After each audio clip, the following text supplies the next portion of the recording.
Good morning, everybody. This is Martin and John, and we're here to talk about the Tao Te Ching. The Tao Te Ching is an ancient text written about 600 BCE and consists of all sorts of enigmatic wisdom to help guide us towards living a more reasonable life. Living a reasonable life just really means that we're living a life in which we're not asking other things to change. Like, we just accept things as they are, not submitting to them, not necessarily saying, hey, this is the way it's supposed to be, but being able to take things moment by moment and be inspired to act when necessary, but also not trying to change things, not trying to go out of our way to change people's opinions, to change people's ideas. They can have their ideas. They are free to have their ideas. You know, when we're not forced to change our ideas, we're open to hearing them. But the moment someone tells us, you need to think this way, we shut down. Other people do the same thing. So what we do is we accept people for who they are. You know, one of the lines in the Tao says, you know, don't make light of what is important to people. And from moment to moment, that line is going to express things to us differently. Don't make light of what is important to people. Doesn't necessarily mean we have to submit to everything that someone wants. You know, if it's important to them, I can say, okay, that's important to you, but it's not important to me, so I'm going to not spend time with you while you're doing that, or whatever, if this is someone that we spend time with regularly. So it's important to be able to have a good distinction between, you're perfectly, it's perfectly okay for you to not like me, let's say. So I don't want to convince you to like me, but I also have to be careful of my desire for revenge if I feel that you've hurt me, or if I feel that, you know, like you're disenfranchised. You're not doing anything to me by not liking me. It's perfectly okay. And that doesn't mean that I need to not like you. Your actions don't need to change my life. Your actions don't need to affect me in any way. If you act upon me, like if you hurt me or you come at me or whatever, I don't have to submit to that.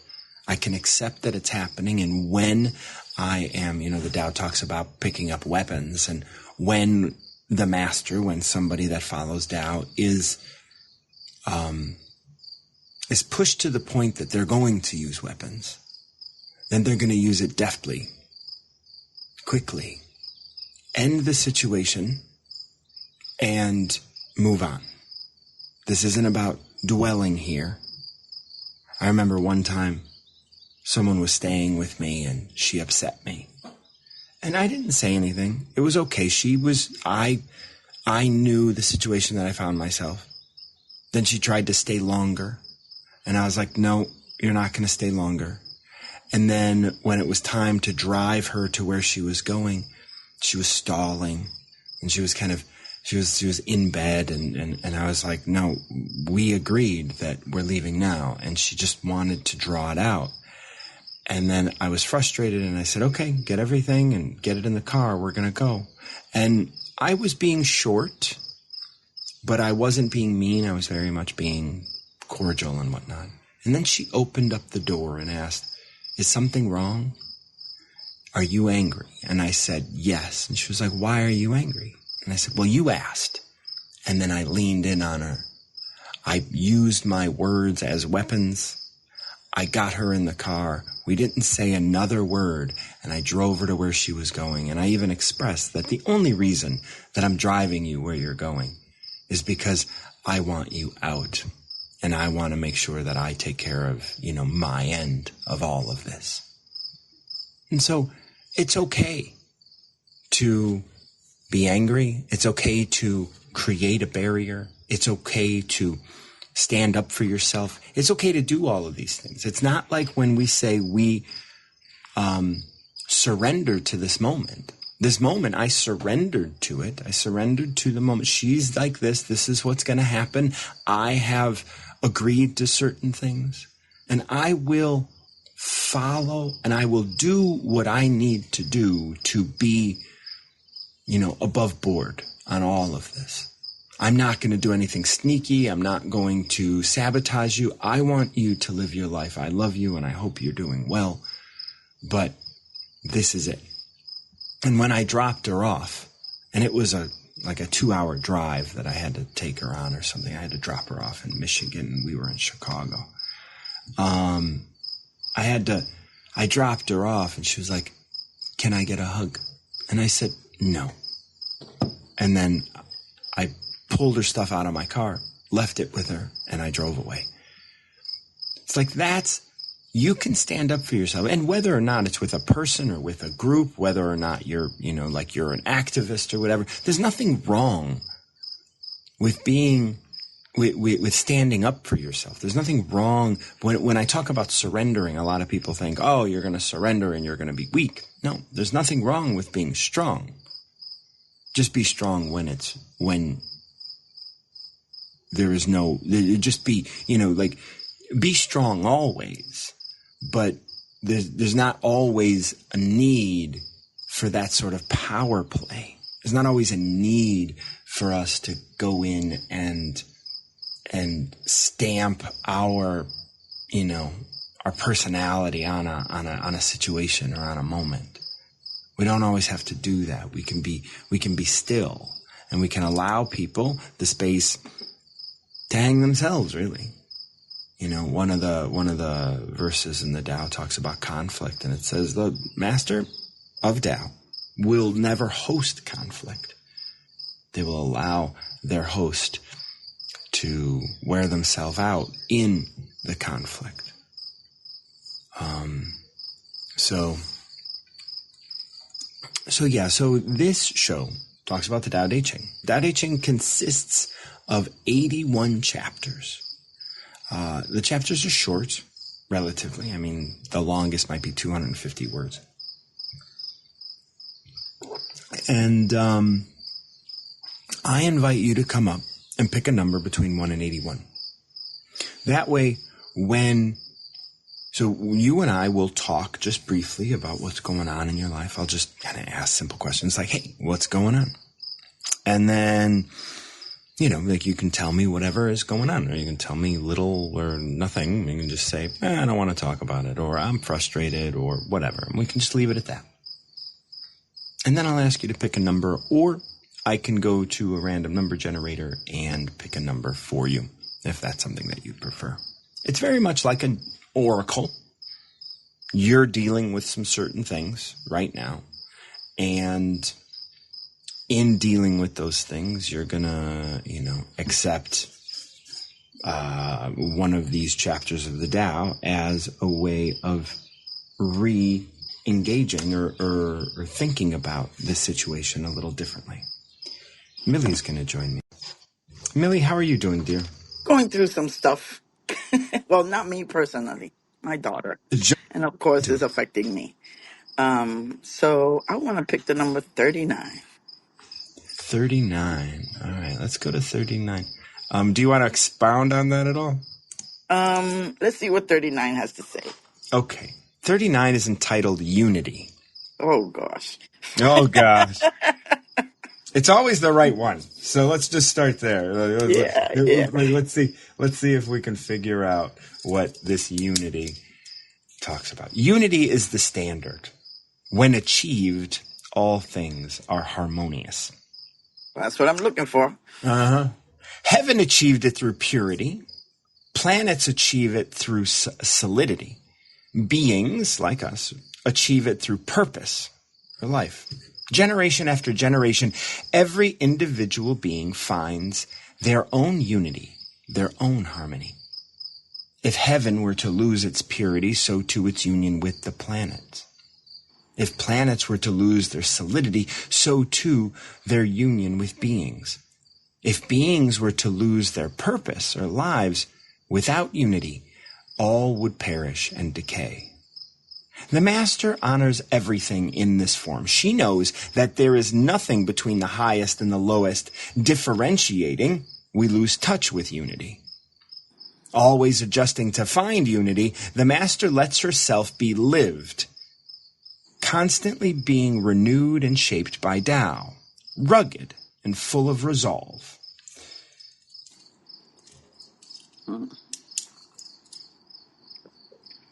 Interesting.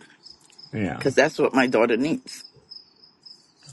She has isolated herself from everyone and everything, and so her life is just, as far as her thoughts, on a downward spiral.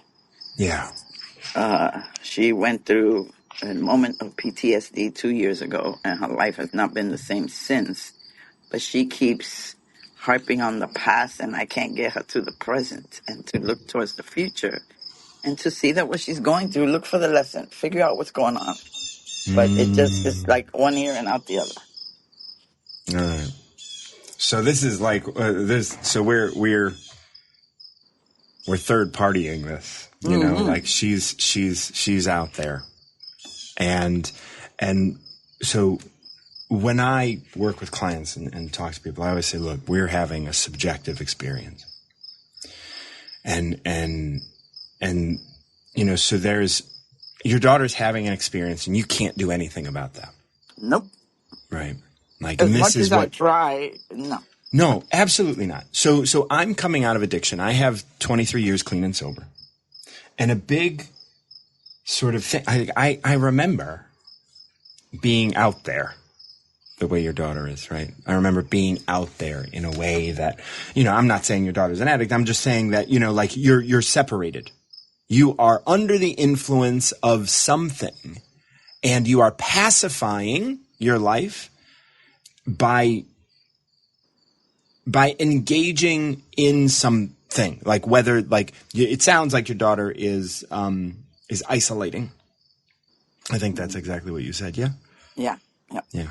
And so that's a pacifier. That's a way to escape. There's escapist stuff in there, you know, like that, like my using drugs isolated me, right? My drinking isolated me, all of those sorts of things. And those are pacifiers. And nobody could have said or done anything. And anytime anybody said or did anything to try and get me out of that, I would double down on my using. And that's, and you've probably already experienced that, where it's like every time you try and send that olive branch or put your hand out so that she can step out of the shadows, she shrinks back in. And if she were to step out, the first thing, like I know, I can understand, like when you put your hand out, you try and guide someone out of the shadows, you look over your shoulder in fear of something sending her back in. And you're worried that if she steps out with my words and then has a bad experience, then I'm to blame. I mean, I don't know if you have that, but I know that is something, you know, like in my experience with people that have attempted to get others out of the shadows. It's like, well, you don't want to be the one that is responsible for it, you know. But I am in her eyes, because when she went through her PTSD moment, she truly lost it, and so I Baker acted her, and so she blames that incident for her life spiraling down. Yeah. And so yeah, it's all my fault. So and here is where we have our subjective experience, right? So she's having a subjective experience that you can't know anything about, because she is living her, like, she is a completely different person. You don't know how she is framing everything. You may have an idea, sure. But your subjective experience is that you're to blame. And I don't know you and what, you know, is going on with you, but I would venture to say that, are you a firstborn? Yes. Yeah. Okay, you're to blame. right? Like the firstborn, like you're the one that's responsible. You're the one that takes on the responsibility of taking over the clan, the herd, right? Like it's your responsibility. You're the one that has to take on everything. And so in your frame of reference, in the frame of reference of the world that you create, you're responsible. Yes. And so from the frame of reference that you're responsible, one, you can't be responsible for everything. So one, you're going to have to let some shit go at some point. And this is what this is talking about when we say every individual finds their own unity, their own harmony. You've probably been struggling with responsibility most of your life. Yes. And so this doesn't... The clan. What's that? The leader of the clan. Right. Absolutely. Like you're the one that has to take the brunt end of everything. And so here it is. Your daughter is just the most recent example. And it is a big example because being a parent is like, I am the responsible one, right? Like now you have all of the responsibility on you. And you accept it because you have a frame of reference in which your responsibility is here. But you have to recognize that you're not living their life. Now, in our world, we build this up. We build because everybody is looking for answers because our society is sitting here saying, you don't know enough for yourself. But we have to learn to trust ourselves. And that's something that, you may or may not have really deep trust for your own actions or your own decisions. I mean, sometimes that trust is forced upon us. We're like, I have to believe in what I'm doing, even though I deep in the shadows of myself, I doubt myself. And I can imagine being a firstborn, being the one that's responsible, you had gotten swept up. And so this is what happened to your daughter. She's gotten swept up over a certain incident. And this is what you're experiencing. You're experiencing your daughter getting swept up. You're experiencing your daughter pull away. You're experiencing your daughter. It's not about what your daughter is doing as a third party. It's what you're experiencing your daughter do as yourself. This is why when we're reading this one about unity, if beings were to lose their purpose, that's being. That isn't responsibility. You might think your purpose is responsibility, but your responsibility is living your life. Without unity, all would perish and decay. Now it continues, the master, this is the master in Tao, the one who knows Tao and follows Tao, honors everything in every form. Even your daughter, when she is the beautiful prom queen and when she is the dark one in the corners. She knows that there is nothing between the highest and the lowest. The highest and the lowest of the form of your daughter, so whether she is her best self or her worst self, if we want to put that on a scale, there's no difference between the two. But when we differentiate, we lose touch with unity. We can no longer connect.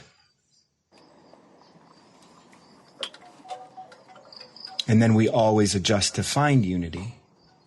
And we let ourselves be lived. And this is living in collaboration with Tao. This is living in a way where, this moment allows us to be and learn about ourselves. And how we can love ourselves deeper so that we can love our loved ones deeper. Because we have to find a way to love without requesting anything of your daughter. No requests. I know. But I don't know that because of she's seeing things from a certain perspective and you have a certain frame of reference in which you're responsible. Sometimes that responsibility get in the way of our love. Because the responsibility is physical and we can see results. Love, sometimes we might not see someone for the rest of our lives, but still love them deeply. On the outside, it doesn't necessarily look like we love them because we have to stay away from them. And I'm not saying you stay away from your daughter. I'm just saying, like, love doesn't always look the same. You know, love sometimes looks like distance. Sometimes it looks like, you know, like when you loved your daughter when she was a little girl, like sometimes like you had to reprimand her. Does that look like love? Does it feel like love to her? Maybe not. But it is love because like this is inspired. And I love you so much. And I don't want you to hurt yourself. But it's like sometimes, and you probably know this, you know, when you, like for me, my addiction, even though it was hard, not only for myself, but those around me, I defended my need to do it. And eventually I grew out of it. That doesn't mean I would have. There was no guarantee that I was going to get out of that.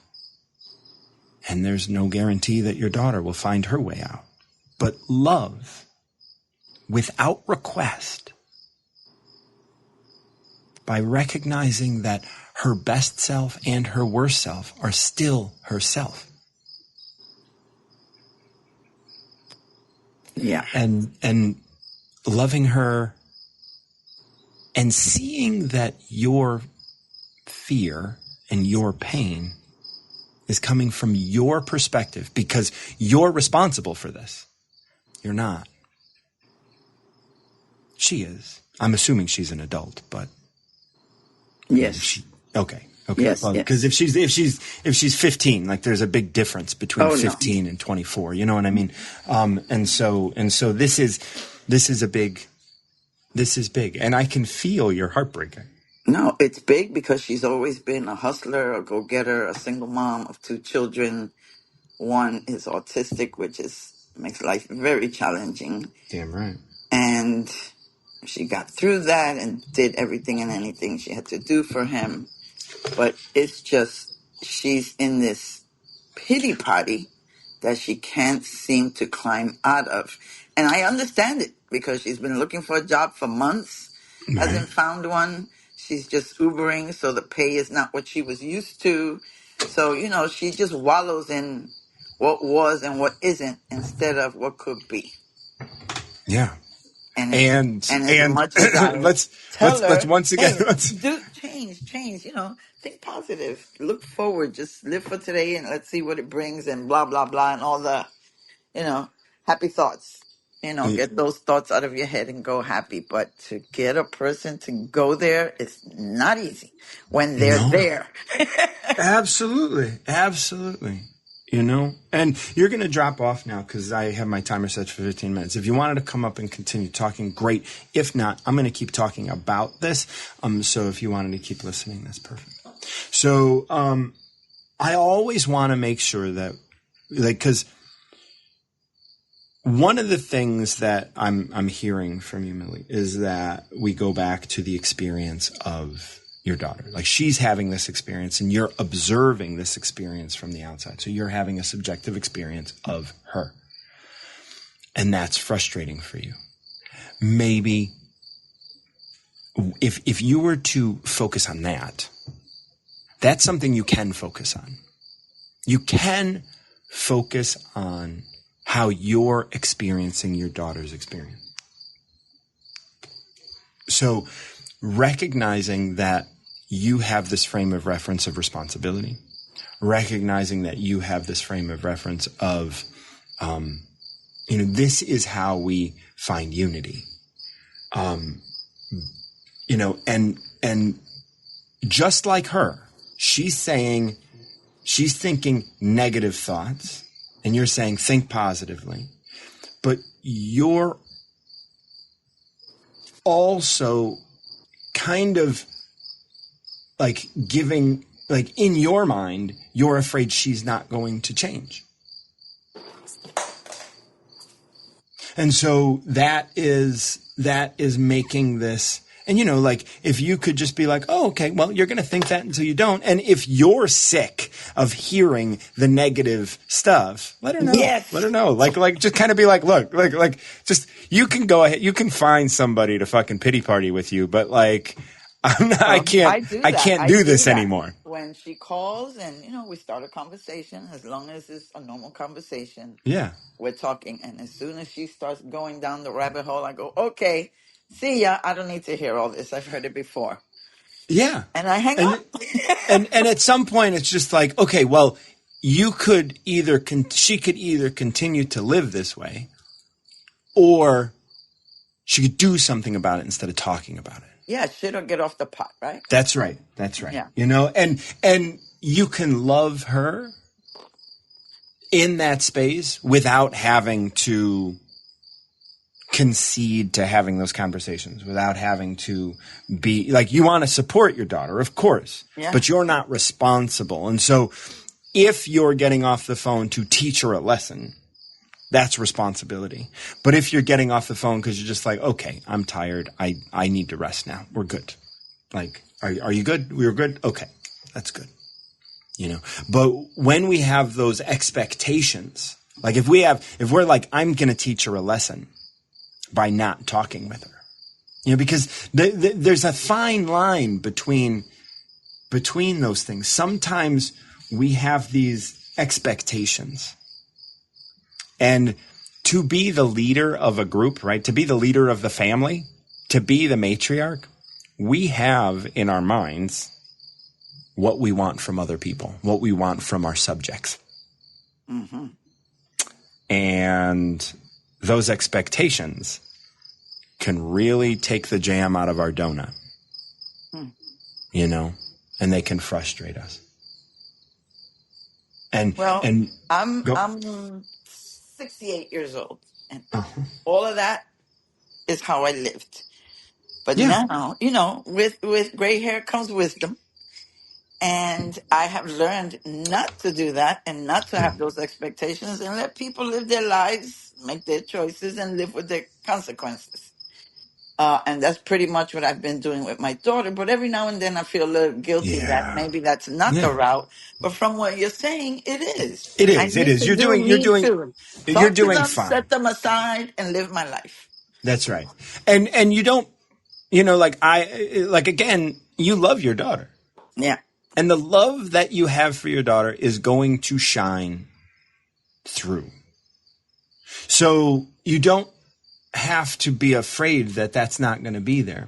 You don't have to be afraid, like loving her without expectation.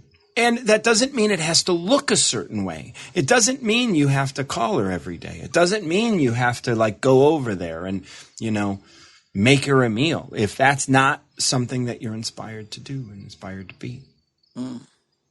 Because there is like, she is just as awake and responsible and as an adult as you are. And she's good. She's taking care of herself. Now, your experience of how she's doing that, that's for you to learn from. Her experience of that, she needs to learn. And maybe she's going to see people kind of dip out, or she's going to see different people come in or whatever.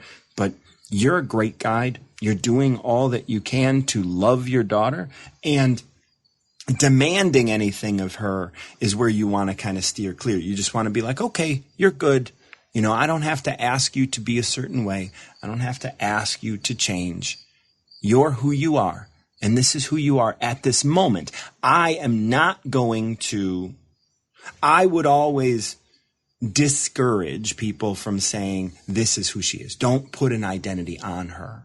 Allow her to be, you're sad at the moment. That's okay. You go be sad. And I'm going to go like hang out with my buddies and have a coffee or whatever. You know what I mean? Like I'm going to go live my life. And I hope that you can see enough in the world to inspire you to want to live yours rather than hide behind everything or whatever, isolate or whatever she's doing. But I think, and that's what this is. Like what I'm seeing here in this unity number 39 is that your daughter is losing her purpose because she is too busy looking back and comparing it to what's now. Mm-hmm. And, you may be doing the same thing by looking back at a time when she was happy and she was a go-getter, and that she's not now. Well, right now she's not, and that has to be okay too. It is and okay. It sounds like it's okay. I know. Which is what she doesn't understand. Life is peaks and valleys. Well, you're in a valley. I've been through many peaks and valleys, but I'm here and I'm strong and it's all good because you get through them believing that you will, right? That's right. That's the part that concerns me, that she's not believing. Yeah, I tell people all the time, look, if you think things are not going to change, then you're not thinking clearly. Because change is the only thing that is definitely going to happen. So whatever situation you find yourself in, if you believe it's not going to change, then you're not thinking clearly. And if you're not thinking clearly, stop thinking. Yeah. That's just right fucking. There. She's not thinking clearly, and what she is thinking, she needs to stop because it's not. Because it's not clear, and she just keeps going through this spiral, and that's the thing that that's such a big deal because people want to think their way out of their problems, and it sounds like your daughter has been able to do that in the past. Mm-hmm. It sounds like she has been able to think her way out of her problems. But the thing is now that she's getting older, now that she's getting more mature, now that we're also changing, and you've probably experienced this in your life over the last 10 years or so, there has just been a change in consciousness. We have a deeper attention to the inner quiet of the bodies, even though the world is becoming more and more loud. Insane. There is a stillness that's happening within us individually.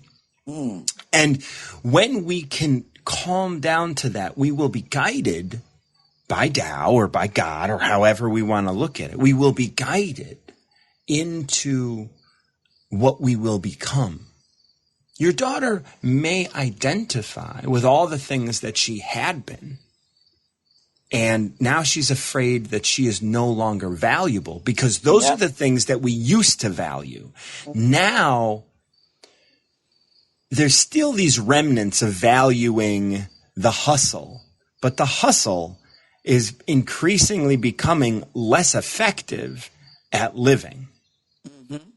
And so we have to be able to find quiet in these moments of, the dying world of thought, of knowledge, of intellect, of hustle, because it's not going to be that way forever.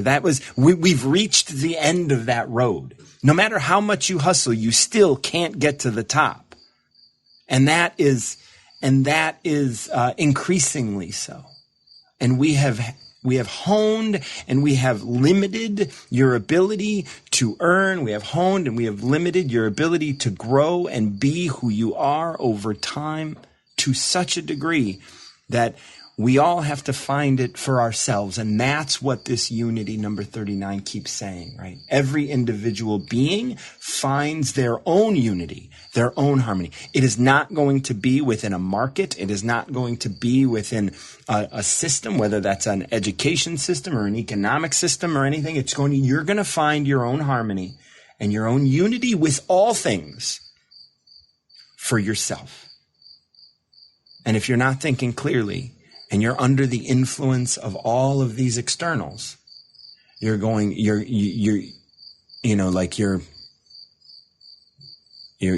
up the wrong barrel. You know what I mean? You're not. So I have a lot of friends that say, she went through that. It's a mental traumatic experience. She needs help. She needs therapy. She needs medication, blah, blah, blah. And she refuses to do any of that because she doesn't believe in any of that. And to be honest, neither do I. Yeah. I think that she is frustrated. You know, I have relatives that say, oh, she's crazy because she went through that experience, but it doesn't mean she's crazy. That was like a breakdown. It Yeah. happens. Some people can, you know, carry things easier than others. Right. And so I don't believe she's crazy. I don't believe she needs medication or a therapist. I think that what she needs is to accept life, maybe a little spirituality. She was very spiritual. Even that she's gone away from. Yeah. And she's just sad. Yeah. But That's see, all the it thing is. It's is like she's sad sadness. and she's Not not okay everything is with it. depression. She's sad Right. because she functions well and, you know, it's just the sadness that's affecting her life. It's not affecting because she still takes care of her son very well. Yeah. And she's Ubering because that's the only work she Yeah. could That's find. just, So at yeah. least she's making ends meet. And to me, what you were saying about the hustle, the Ubering may not be bringing in the money she's used to making, right? Yeah. But But it gives her a flexibility in life, especially to deal with her autistic son. That's yeah. Like invaluable, but she doesn't see that. well, that's the Just thing. keep saying, She's "Get too the busy money, get the comparing. money." Yeah, she's too busy looking back and measuring what if you were to sit here and like, if I showed you a beautiful steak and I said, would you like to eat this? And you say yes. And then I put it out on the counter. And then 3 weeks later, I cook it up for you. Is that the same steak? It's the same steak, but it's you don't want to eat it now because it's fucking rot. Mm-hmm. And that's the thing. Well, the steak being rotten, is that bad? No, it's just bad to eat. It's actually good that it's rotting because it's going to give other insects and other things food. And the thing is like your daughter's not rotting. She's just changing. And it's like, and that's the thing. She's measuring this is good, this is bad. And the thing is like you said, you're doing everything you need to do. You have everything you need right in front of you. And yet you can't appreciate it. And if you can't appreciate what's in front of you, you're going to continue down a path of not being able to appreciate things. That's what I say every day. And that's the thing. Like she has to come to that on her own. Yeah. You're never going to get that through to her. But when you love her, just love her without request. And you don't have to, like, if she requests that you are present with her, you can be until you're done. Mm-hmm. You're not responsible. And you are responsible, but like, you're not responsible for her. Right. You're responsible for you. And remember, your experience is subjective. The experience that you think she's having, she's not having. She's having her own experience that you have no idea. You can see it from the outside and you can assume a lot of things about it. But her experience is very personal, and her experience is what she needs to go through to find the resolve. Well, that's what gives me peace, is knowing that. Right. So at the end of this, always adjusting to find unity, the master lets herself be lived. And letting your daughter be lived is important too. Constantly being renewed and shaped by Tao, rugged and full of resolve. Those are the last words. She is going to become so, it's kind of like a callus. She has to callus over. And in order for her to do that so that she can move on to the next step of her life, she's going to have to do this. And you are allowing her to do that. And I am, I praise that. And I think you're doing great, letting her do this and giving yourself the freedom and allowing yourself to be who you are in all of this and recognize that you're having an experience that you can attend to as well. Nope, you muted. Must have gotten a call or something right before you went out. I'm going to read this number 39 again for those of you.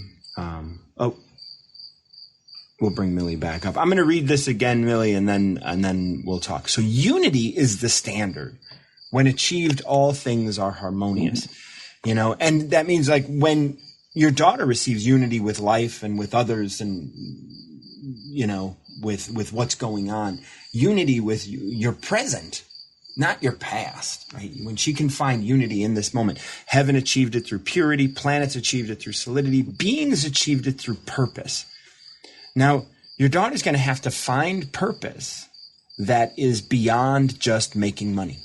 You're going to find the purpose in being, doing the Uber. Find purpose here, present. Generation after generation, each individual being finds their own unity, their own harmony. She will find it. That is her life. Mm-hmm.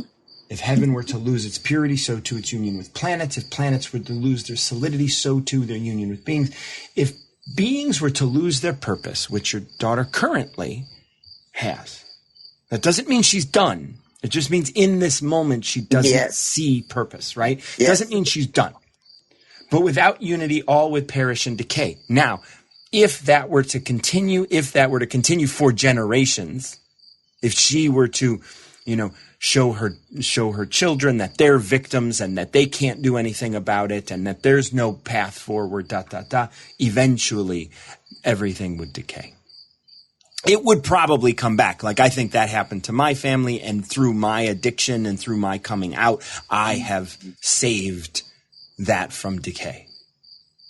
Yeah. The master honors everything in every form.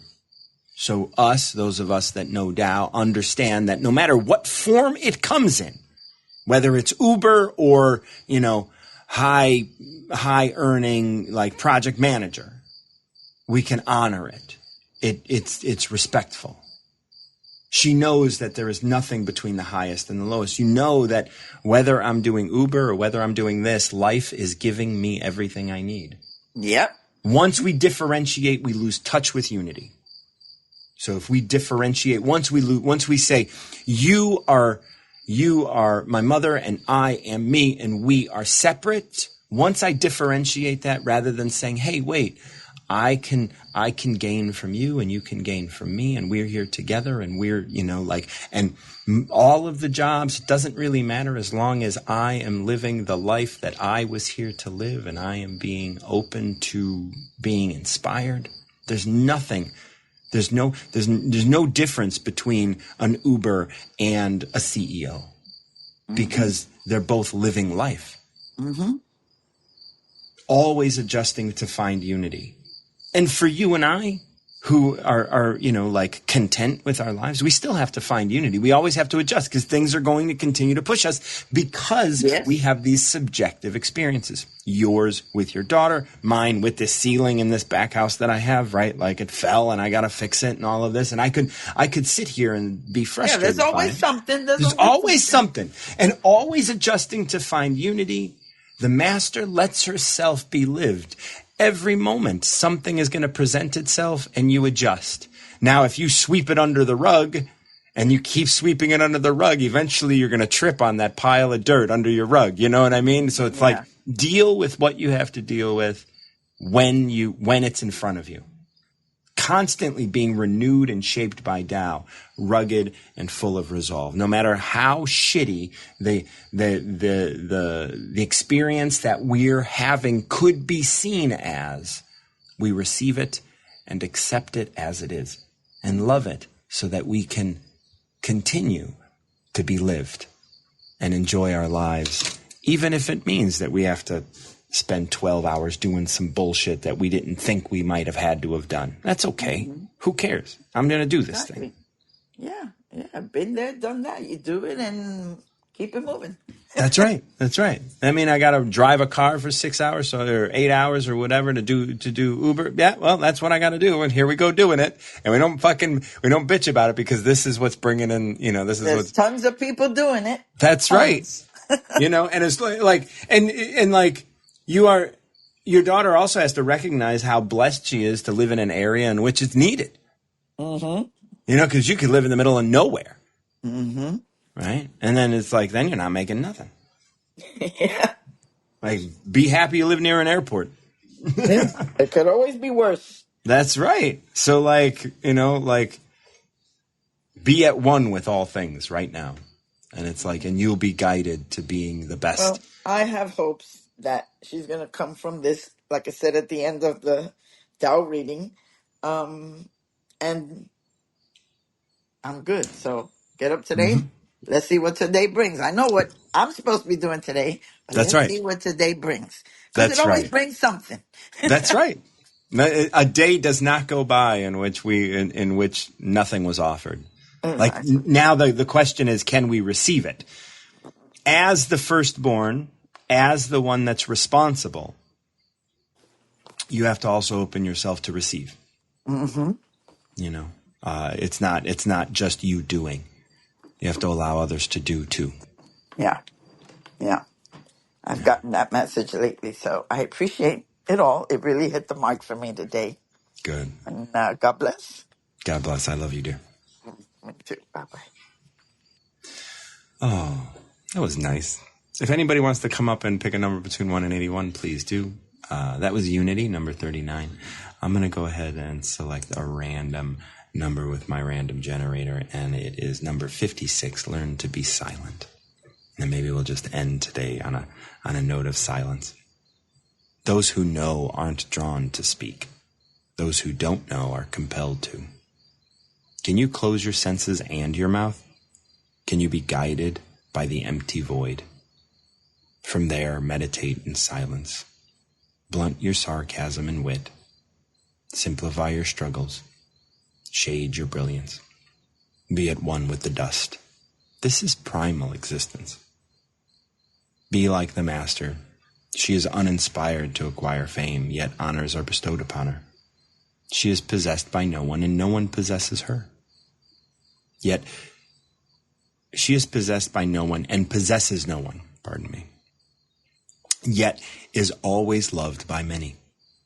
She is immune to both attraction and repulsion, receptive to both profit and loss. She is noble and held in high esteem by all beings. In our world, just like Millie's daughter, we get caught up in this idea that there is one way to do things. There is one success. There is one way to be profitable. There is one way to, you need money, you need things so that people can see it and be conspicuous. Conspicuous consumption. But, when you buy a new car and you show it off, you're speaking, right? Those who know aren't drawn to speak. Those who don't know are compelled to. If you don't know yourself, if you don't know how awesome you are going to speak. Now, what does speaking look like? It can look like driving around in a Lamborghini. It can look like activism. It can look like starting a business. It can look like just about anything. Anytime you try and get other people to hear or see you, you're speaking. You're trying to be seen. You're trying to rise above. Those who know, what do they know? Those who know aren't drawn to speak. What do they know? They know who they are. Not the body, not the identity. They don't know who they are as a mother or a father or a brother or anything like that. They know who they are deep inside. Can you close your senses and your mouth? Can you be guided by the empty void? Can you just live your life without having to identify as anything, without having to be anything other than who you are? From there, once you've closed your mouth, from there, meditate in silence. Blunt your sarcasm and wit. Simplify your struggles. Simplify your struggles. It brings Millie's daughter to mind again. Simplify your struggles. Is this tough for you?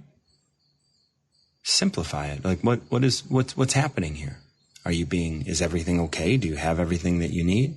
Yes, but I want more. Well, let's hold on. You do have everything you need? Yeah, so then, although yes, you may want more, you don't need more. So nothing really has to change right now. When it does have to change, it will. But right now you're doing okay. And can you have enough faith in yourself and in that which you are being lived with, right? That which you are being guided to live, that which you are being inspired to live, is that enough? Yes. Meditate in silence. Be quiet. Blunt your sarcasm and wit. Simplify your struggle. Shade your brilliance. You don't always have to be the smartest one in the room. You don't always have to be seen as the smartest one in the room. You could be, but you don't always have to be seen that way. You don't have to be seen as the best of anything or whatever. Be at one with the dust. This is primal existence. Be at one with the dust. There's no need to rise above anything. You can just settle. Be not settle in your life, but still your body, still your mind. Be like the master. She is uninspired to acquire fame, yet honors are bestowed upon her. I mean, is she going to get inducted into the, Rock and Roll Hall of Fame? Probably not.